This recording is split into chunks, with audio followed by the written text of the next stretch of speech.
Cristiano!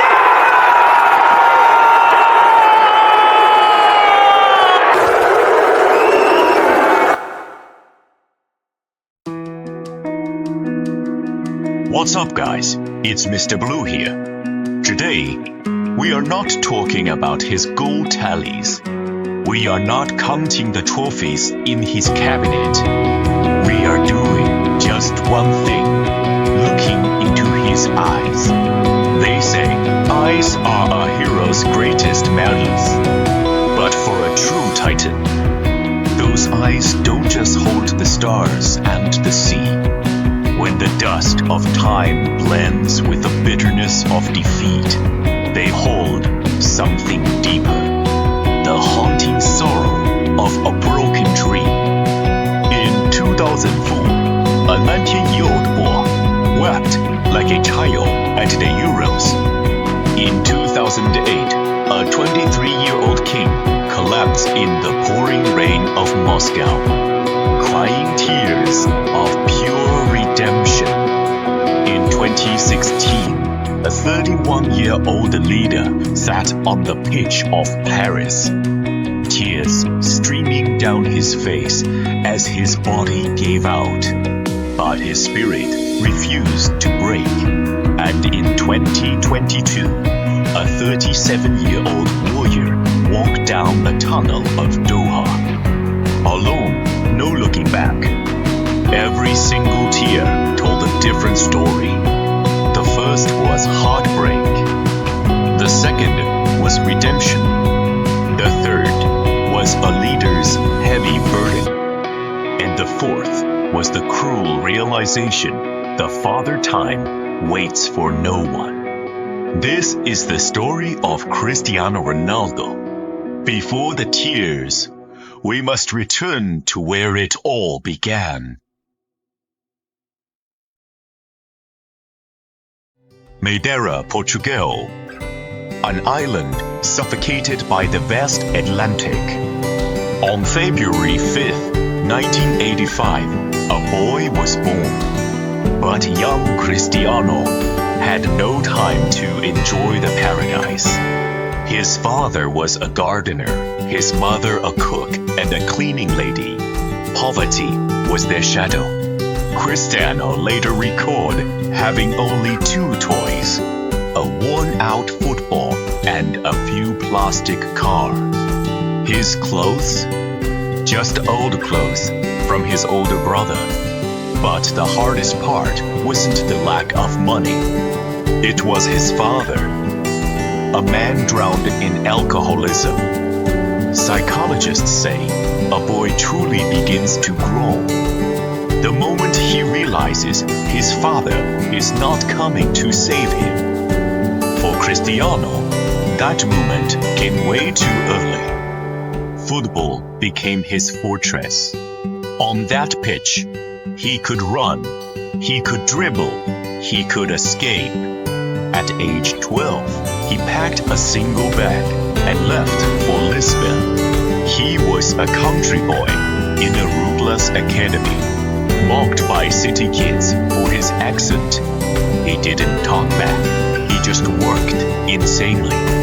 While other kids called home to their mothers, Cristiano swallowed his tears in the dark. He didn't want his mother to hear him break, but some tears simply cannot be contained. July 4th, 2004, Lisbon. The Estádio da Luz. The 19-year-old Ronaldo sat in the dressing room, wearing a youthful, innocent smile. Back then, he could never have imagined that in the days to come, he would wear the captain's armband for Portugal, becoming the most reliable captain of the Portuguese fleet, leading them to rewrite history time and time again.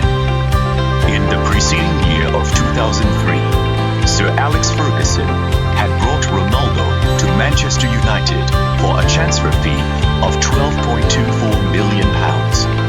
Without a single hesitation, Ferguson handed him the legendary number 7 shirt, hoping this gesture would inspire the 18-year-old lad to continuously surpass himself. Arriving at Manchester United, Ronaldo displayed an immense hunger to win and an unparalleled work ethic, earned him the title of one of the hardest working players in the squad from Captain Roy Keane. At the end of that season, he joined the Portuguese national team to compete in the Euros. Making his debut in the 2004 UEFA European Championship in Portugal, Ronaldo shone brilliantly. At just 19 years old, he contributed 2 goals and 2 assists, driving the host nation, Portugal, all the way into the final. 2004 marked the very first time in history that Portugal reached the final of a major tournament. Playing on home turf, the entire nation was waiting for a single championship. Their opponent was Greece, a team that absolutely no one had taken seriously before the tournament. Portugal had already lost to them once in the group stage, but everyone believed that was nothing more than a fluke. In the 57th minute of the match, Greece won a corner, and Angelos Charisteas powered a header into the back of the net. 1-0. The Estadios fell instantly silent. Nothing remained but the roaring celebrations of the Greek fans. For the remaining time, Ronaldo sprinted back and forth across the pitch. He ran with everything he had, as if trying to tear the entire pitch apart. In the 75th minute, he had a clear one-on-one chance, but he fired it over the bar. He collapsed to the ground, holding his head in his hands, unable to get up for a long time. Gradually, he grew frantic. He wanted so desperately to bring a championship to his homeland. Yet he crossed paths with destiny and missed the goal time after time. Until the 90 minutes ran out. .1.0. Cries. The myth became reality.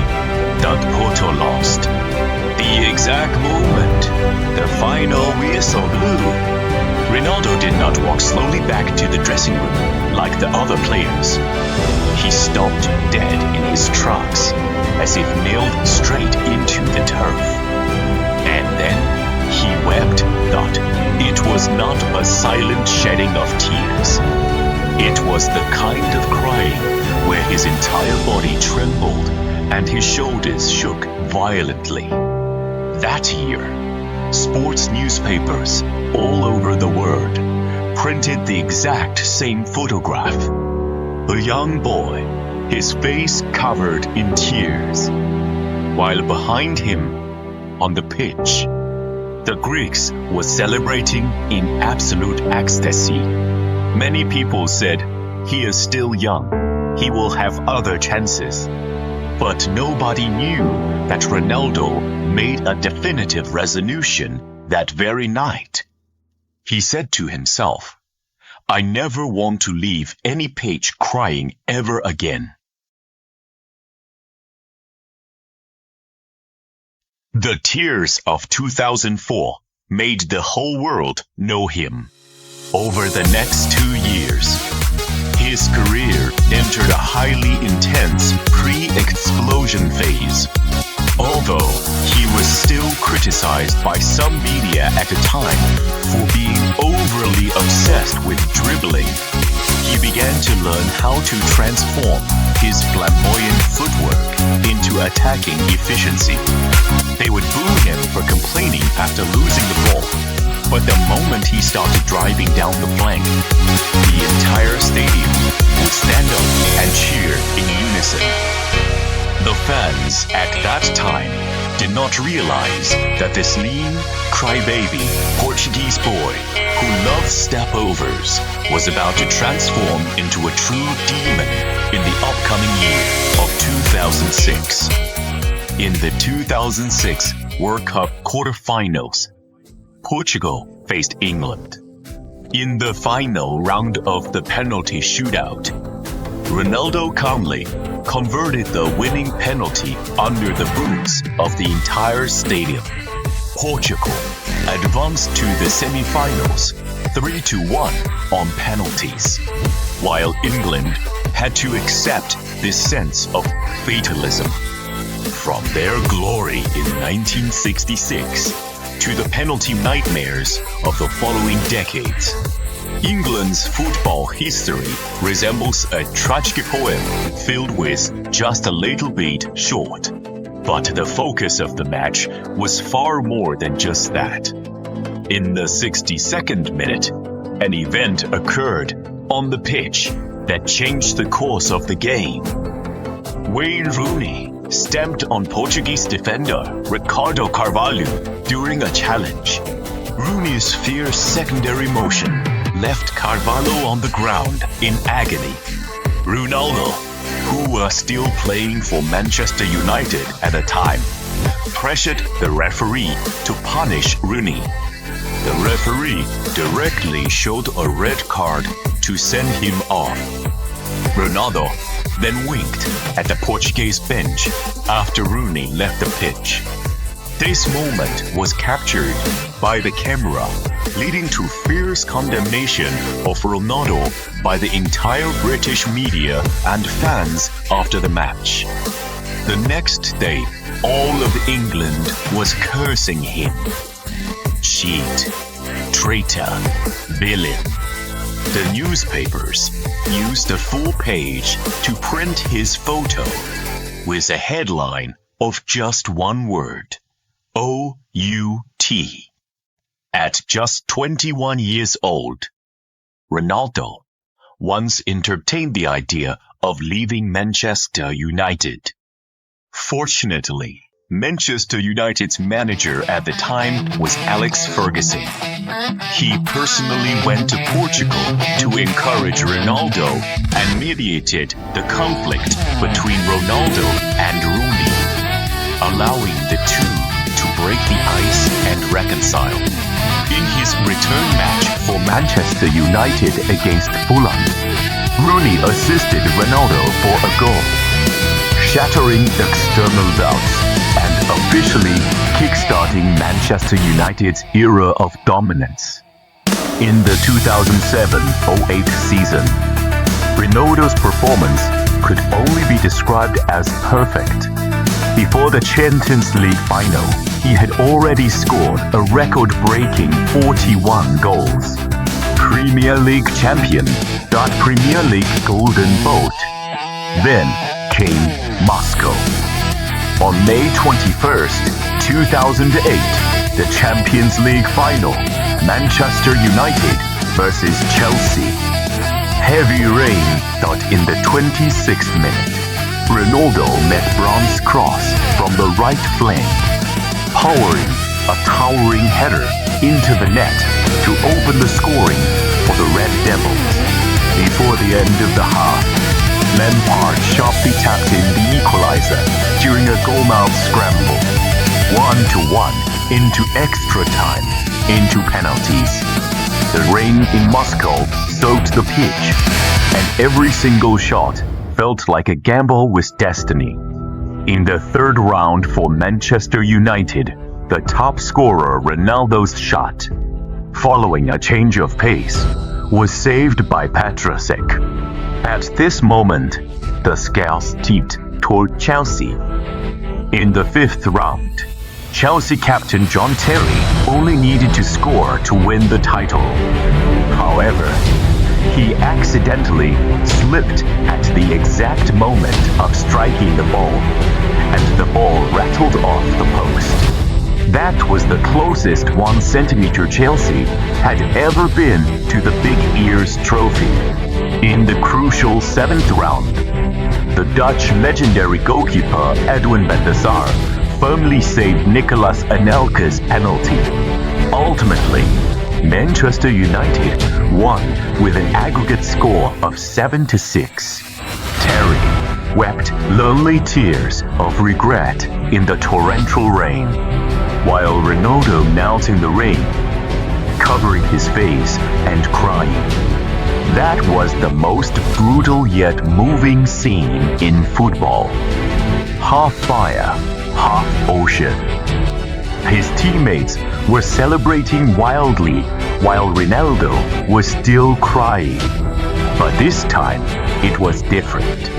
Finally, this golden beam of light that pierced through the clouds of Manchester, carrying an invincible edge, was tempered into gold in the rainy night of Moscow, kick-starting his own era of absolute dominance. In the midsummer of 2009, the air at the Santiago Bernabéu Stadium felt as if it were completely ablaze. July 6th of that year was no longer just an ordinary summer afternoon, but the unveiling of a football myth that would transcend generations.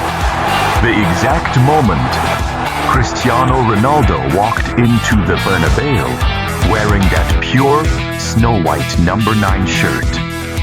History echoed with a deafening roar. At that moment, he was no longer just the prodigy of Manchester, but the future myth of the Bernabéu. He deeply kissed the club crest and shouted the phrase that shattered the skies. From that point on, the Bernabéu had a new key. Between 2009 and 2018, he averaged more than 1 goal per game. In those years, he captured the Champions League, La Liga, the Ballon d'Or, and the Golden Shoe. He won absolutely everything. But there was one thing he did not have, and neither did the whole of Portugal: an international trophy with the national team. He knew deep down that no matter how many Champions League trophies or Ballon d'Or he won at the club level, if he could not bring that trophy back to his homeland, his legend would forever be missing its seal. On July 10, 2016, at the Stade de France, Ronaldo was not merely chasing the goal. He was chasing a dream that spanned generations of an entire nation. This night was destined to be the most traumatic night in football history. For Cristiano Ronaldo, that final was a wild roller coaster ride, from a shattered dream to ultimate fulfillment. In the 8th minute of the match, a collision with Dimitri Payet left Ronaldo on the ground in agony. He bandaged his leg and returned to the pitch, only to finally realize his body could no longer support his iron will. As he sat on the grass, a moth lightly landed on his eyelashes. It believed it was kissing a tragic hero goodbye, entirely unaware that it was witnessing the birth of an immortal legend. The entire world believed Portugal's Euro dream was shuttered, but he wiped away his tears, leaned back into the technical area, and with near-frantic shots and gestures, he infused his own spirit into the very blood and bones of every single teammate. In the 108th minute, the gears of destiny began to spin furiously without any warning. Eder took a pass from João Moutinho, turned, broke free, and unleashed his long leg outside the box. The ball flew like a cannonball straight into the bottom corner of the net. That was the heaviest long-range strike in Portuguese football history. This single kick brought the very first ray of dawn to Portugal's 15-year barren wilderness. Disregarding his injured leg celebration. Finally, the match ended, thought Portugal won, and Ronaldo's tears burst from his eyes. This weeping was entirely different from 12 years ago. 12 years ago, in the midsummer of Lisbon, the 19-year-old Ronaldo cried like a child after losing the final. 12 years later, in the deep night of Saint Denis, the 31-year-old man had no regret left in his tears.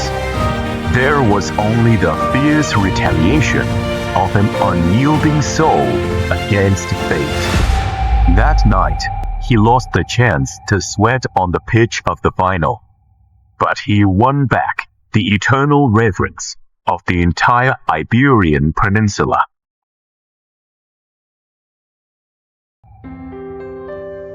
The most brutal aspect of time is not that it steals away a genius's youth, but that it quietly confiscates a warrior's most prized weapons without making a sound.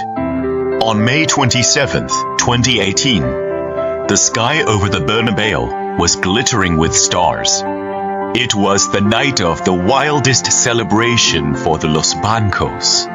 Yet, it was also the final farewell of Real Madrid's number 7, sealing 9 years of absolute magnificence forever in that midsummer of 2018. On July 10th, 2018, Ronaldo officially announced his transfer to the Serie A giants Juventus. Dressed in black and white, he triggered a massive media tidal wave across all of Serie A. At 33 years old, not only did Ronaldo show no signs of struggling to adapt, but with his historic professional discipline and tactical adjustment, he swiftly conquered a league world-renowned for its airtight defense. Yet, 3 years later, when Juventus lost the Serie A title they had dominated for 9 long years, and crashed out of the Champions League in deep humiliation once again, the child who had wandered far from Manchester returned home. Although his arrival initially sparked a stadium-wide frenzy, the 37-year-old found himself sitting more and more on the substitute bench, caught between his declining physical capacities and an iron-fisted manager. Ultimately, in the most tragic and ungraceful manner, he parted ways with the club of his youth in complete bitterness. Until that winter day in Doha, when the final whistle blew mercilessly, Portugal's World Cup dream came to a sudden halt amidst crashing waves.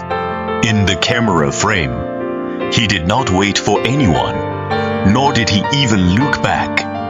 Along the agonizingly long walk down the player tunnel, this once invincible, iron-willed man finally covered his eyes, weeping like a helpless child.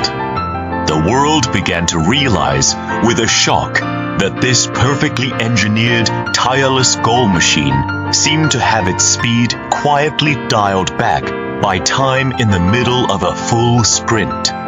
His legs could no longer keep pace with the ambition of his mind, and the ball no longer obeyed his command as it once did.